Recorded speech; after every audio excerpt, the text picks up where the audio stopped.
Nandito na ang napakaastig nating 2025 sci-fi action Tagalog recap na ang Predator Badlands.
Mag-relax na mga huwan at mag-enjoy sa ating malupit na palabas at simulan na natin.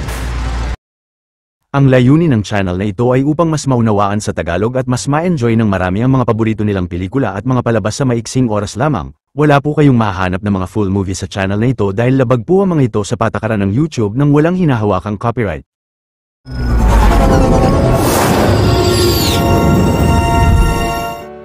Sa opening scene ay sinasabing ang mga code ng Yautja ay hindi sila biktima ni Numan, hindi kaibigan ni Numan at sila ay mga predator ng lahat. Sa planeta ng Yautja Prime, ang binatang Yautja na si Dek ay umakyat ng isang bundok at nilabas ang high-tech na espada niya bago pumasok sa isang madilim na kuweba. Agad na sinimula naman ng nakatatandang kapatid ni Dek na si Kuwei ang matinding pagsasanay niya upang maging ganap na siyang miyembro ng Yautja clan nila. Ngunit kahit pilit na binigay ni Dek ang kanyang buong lakas at galing sa pakikipaglaban sa kuya niya gamit ang mga high-tech na sandata niya ay nagawa siya nitong mahulog sa bangin. Pero nagawang makakapit ni Dek at makaakyat pabalik sa taas. Maya-maya pagpasok ni Dek sa ship ni Kuwei ay inayos at binalik nito ang plasma caster niya. Pagkatapos ay mula sa system ng ship ay pinaalala ni Kuwei kay Dek na katulad ng nagawa ng mga ninuno nila at upang maging ganap ng miyembro ng clan si Dek ay kailangan niyang pumili ng planeta kung saan niya tutugisin ang mapipili niyang prey o biktima niya. Pero dahil tinuturing si Dek ng ama nila na pinakamahina sa kanila ay nais niyang magtungo sa planeta ng Gena at patayin ang pinakakinakatakutan ng clan nila na ang Kalisk. Ilang saglit bago umalis si Dek ay biglang dumating sa lugar ang ama nilang si Enjor at malalamang ipinapapatay pala nito kay Kuwei si Dek dahil siya ang pinakamahina sa clan nila. Pinagpilitan naman ni Kuwei na isugo si Dek upang tugisin ang Kalisk ngunit nasabi ng ama na sa kamatayan lang mabibigyan ni Dek ng karangalan ang kanilang clan. Napilitan si Kuwei na patayin si Dek gamit ang espada niya pero hindi niya ito tinuloy at mabilis na pinasok niya ang kapatid sa ship niya. Pagkatapos ay galit na inatake si Kuwei ni Enjor at habang hindi makalabas ng ship si Dek ay buong tapang na kinalaban ng kuya niya ang ama nila subalit nagawang maputol ni Enjor ang kamay nito. Sinaksak pa ni Enjor si Kuwei sa likod pero inactivate ng ama ang ship ng anak bago niya siya pugutan ng ulo at mabilis na pinaalis niya ang spacecraft palayo ng planeta. Maliit na pabor lang mga huwan, kung mahilig kayo sa mga ganitong Tagalog recap ay huwag niyong kalimutan na mag-subscribe sa channel natin dahil marami pa tayong upload na mga exciting na recap katulad nito. Makalipas ang ilang araw ay nakarating na ang ship sa planeta ng Gena at bago bumagsak ang sasakyan ay sumakay si Dek sa escape pod upang ligtas na makababa ng planeta. Dahil naman sa sakripisyong nagawa ni Kuwei ay mas naging buo ang loob ni Dek na iuwi ang ulo ng Kalisk at hinanda niya ang lahat ng mga sandata niya. Subalit biglang inatake si Dek ng mga agresibong sanga mula sa mga puno ng kagubatan at gamit ang mga high-tech na armas ng Predator ay matapang na kinalaban niya ang mga ito. Kahit pa napakaraming aggressive vines ang umaatake kay Dek ay hindi siya sumukong kalabanin ang mga ito hanggang sa magawa niyang makalayo sa mga sanga. Kalaunan habang ginagamot ni Dek ang mga sugat niya ay nakakita siya ng isang maliit na insektong sumasabog kapag nahawakan kaya't agad na hinagis niya ito. Sa sunod na eksena ay nakita ni Dek sa di kalayuan ang isang synthetic o android ng Weyland Yutani Corp na si Tia na nakagapos sa isang malaking pugad. Ngunit ang malaking halimaw na ang Vulture ay nagbagsak ng bato sa mga spore pods upang tumalsik kay Dek ang mga tinik ng mga ito at upang maparalisa siya at malamon ng nilalang. Gamit ang translation system ni Tia ay nakiusap siya kay Dek na tulungan siyang makaalis ng pugad ng Vulture at tutulungan siya nitong patayin ang halimaw. Nang nagsisimula ng maparalisa ng katawan ni Dek ay mabigat ang kalooban na naghagis siya ng sandata kay Tia. Pagkatapos ay bago atakihin si Dek ng malaking nilalang ay mabilis na pinigilan nito at pinatay ni Tia gamit ang sandata ng Predator. Maya-maya matapos magpahid ni Tia ng antidote kay Dek ay nagkamalay na ang Predator at napansin niyang kalahati lang ang katawan ng android. Pero na-realize ni Tia na plano ni Dek na tugisin ang Kalisk katulad ng ibang Yautja na nagtungo roon. Nakipagkasundo naman si Tia kay Dek na tutulungan niya siyang makasurvive sa Gena habang dala siya, hanggang sa maituro niya sa kanya ang kuta ng Kalisk upang makuha roon ang mga paa niya. Sumang-ayon si Dek kay Tia at kinarga niya ang android sa likod niya hanggang sa makarating sila sa lambak ng mga Embre Enguis. Pero upang tumigil ang mga Enguis sa pag-atake sa kanila ay naghagis si Tia ng mga pagkain sa mga nilalang. Samantala ang partner ni Tia na si Tessa ay binalik sa base ng Weyland-Yutani Corp upang ayusin ang nawasak na katawan niya. Ang Mother AI naman ay inatasan si Tessa na pagpatuloy ang misyon niyang makuha ang bioweapon sa Gena. Maya-maya ay naisipan ni Dek na kumuha ng mga sanga at gamit ito ay tinali niya si Tia sa likod. Pagkatapos ay nag-set si Dek ng camp sa isang kuweba at doon na kwento ni Tia na 2 taon na mula nang nagtayo ng base sa Gena ang Weyland-Yutani Corp. Ngunit nakaraan lang ay inatake sila ng Kalisk hanggang sa napunta si Tia sa pugad ng Vulture. Sa sunod na araw ay nakita ni Tessa ang bumagsak na escape pod ni Dek at kasama ang mga sundalong synthetic ng Weyland-Yutani Corp ay kinalaban nila ang mga nagkalat na mga agresibong sanga sa buong paligid. Sa kasalukuyang yun ay naisipan ni Dek na mangaso ng bone bison sa di kalayuan upang makain ito ngunit biglang nasaktan siya sa mga razor grass na nagkalat sa paligid. Kalaunan ng isang misteryosong maliit na nilalang ay mabilis na nilapitan ang mga bison sa mga razor grass at nang nagtakbuhan ng mga ito ay nagmadaling hinabol ni Dek ang isa ngunit hinulog siya nito. Pero nang susugod sa kanila ang isang bone bison ay magaling na nahiwa ng binatang Predator ang katawan ng nilalang sa dalawa gamit ang espada at lakas niya. Subalit mabilis na kinuha ang dalawa ng isang Luna Bug monster. Pero bago sila malamon ng Luna Bug ay pumasok ang maliit na nilalang sa bibig upang masira ang ngipin ng halimaw at upang mailuwan nito ang dalawa. Galit na hinabol ang nilalang ng Luna Bug sa mga razor grass pero si Dek ay mabilis na inatake ang malaking halimaw hanggang sa bumagsak ito at matarak sa isang matulis na bato. Pagsapit ng gabi ay nahanap ni Tessa ang bumagsak na ship ni Dek at pagpasok sa loob ay nakita niya ang plasma caster ni Quay pati na ang mga high-tech na ice grenade ng Predator. Samantala niluto at kinain ni Dek ang laman ng bone bison kasama ang maliit na nilalang na pinangalanang Bud ni Tia. Bigla namang dumura si Bud kay Dek pero ayon kay Tia ay minamarkahan siya ng nilalang bilang parte ng clan niya. Kinaumagahan ay napansin ni Dek na hindi nila makita si Bud sa paligid at napagpasyahan ng Predator na iwan nila ang nilalang kahit patutol si Tia. Maya-maya ay nadiskubre ni Dek na uminom ang Kalisk sa lawa na yun.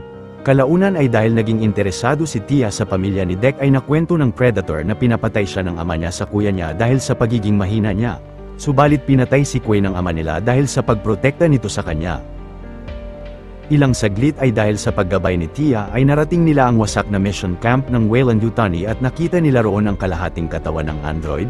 Pagkatapos ay gamit ang equipment ng camp ay sinimulan ni Tia na ikabit muli ang naputol na mga paa niya. Ngunit inamin ni Tia na kinontak niya sina Tessa at kailangang umalis roon ni Dek bago pa sila makarating sa lugar.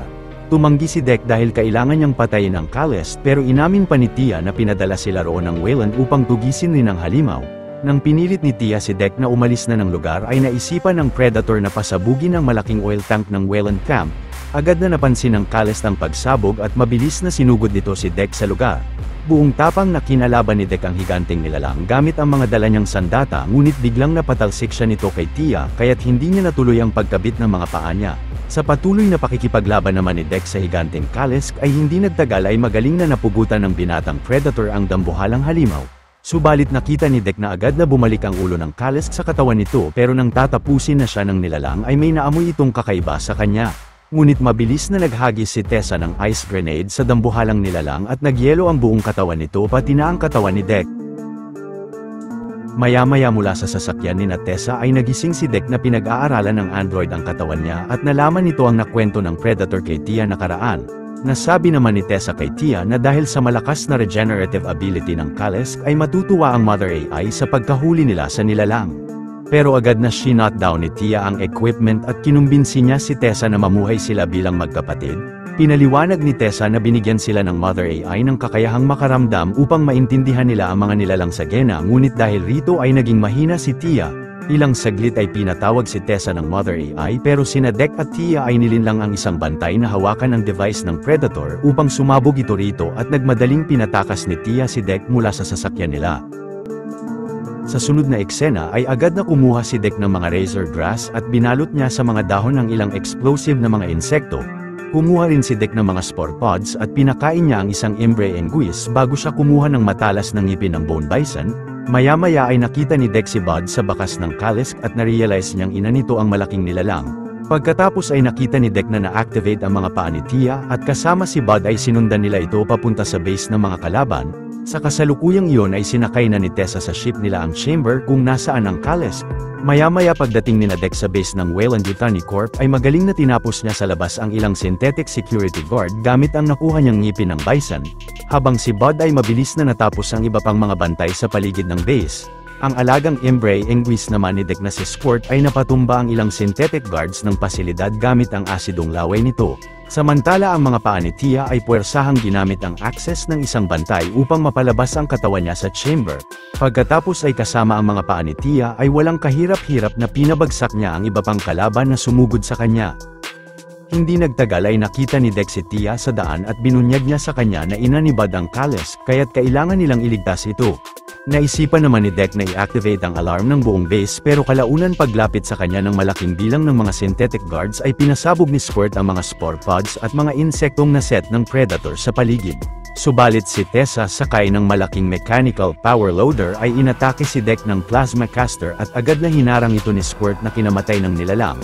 Galit na kinalaban naman ni Dek si Tessa ngunit labis na nahirapan ang Predator at malakas na napatalsik siya nito. Sa kasalukuyang iyon ay hindi mabuksan ni Tia ang chamber ng Kalisk, pero paglapit sa kanya ng isang bantay ay pinatumba niya ito at ginamit ang access nito sa chamber. Pagkalabas ng Kalisk sa chamber ay inatake ng halimaw ang higanteng power loader ni Tessa. Naghagis ang kalaban ng ice grenade sa Kalisk, pero mabilis na napigilan ito ni Dek at galit na winasak ng dambuhalang nilalang ang power loader. Pero bago atakihin ni Tessa ang Kalisk ng plasma caster ay agad na nilamon siya nito. Pagkatapos ay masayang nagsama muli si Bud at ang ina niya bago magpasalamat kay Dek ang higanteng Kalisk. Subalit hindi nagtagal ay pinasabog ni Tessa ang mga ice grenade niya sa loob ng katawan ng Kalisk hanggang sa mawasak ang buong katawan ng nilalang. Kahit palabis na napinsala ang katawan ay bumangon si Tessa upang tapusin si Tia ng plasma caster niya pero sinaksak siya ni Dek sa likod bago kunin sa kanya ang sandata at tinanggal ni Bud ang ulo ng kalaban. Makalipas ang ilang buwan ay bumalik si Dek sa Yautja Prime upang kunin ang cloaking device niya. Binigay ni Dek sa ama ang ulo ni Tessa bilang katunayan na nagtagumpay siyang tapusin ang target niya sa pangangaso niya. Kinagalit yun ni Enjor at pinaatake niya kay Dek ang dalawang miyembro ng clan nila pero magaling na natapos ng bida ang mga ito. Pagkatapos ay kinalaban ni Enjor ang anak at labis na nahirapan si Dek na makipagtunggali sa ama niya. Pero ginamit ni Dek ang engine ng ship ni Kuei upang makita niya ang ama sa gitna ng mga buhangin at magaling na naputol niya ang kamay ng ama. Ginamit naman ni Dek ang device ni Enjor upang magapos siya at makuha sa kanya ang helmet niya. Kalaunan si Bud na bahagyang lumaki na ay nilamon ang ulo ni Enjor at kinuha ni Dek ang cloaking device niya sa putol na kamay ng ama. Subalit kasama si Tia ay nakita nilang papunta sa lugar ang malaking spaceship ng ina ni Dek. Dito na nagwawakas ang istorya ng pelikula. Kung natuwa at nagustuhan nyo ang ating tinampok na pelikula ngayong araw ay maaari nyo rin panuorin ang iba pang mga Tagalog recaps natin sa main page ng ating channel, at syempre huwag nyong kalimutan na mag-like, subscribe at mag-hit ng notification bell dahil marami pa tayong tatampok na exciting na mga pelikula sa mga susunod na linggo. See you on the next one mga Huwan.